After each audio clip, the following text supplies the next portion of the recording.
How to fix Elden Ring not launching on Windows. 1. Allow your game through Windows firewall. Like this. 2.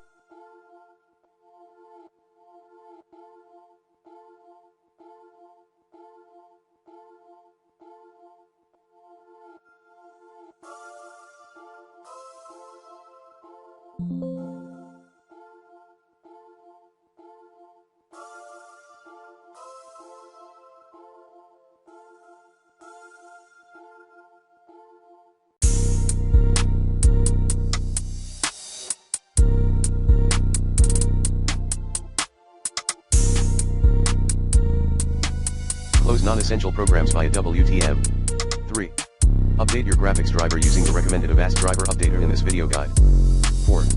Check for and install Windows updates. 5. Run your game as administrator. Like this. 6.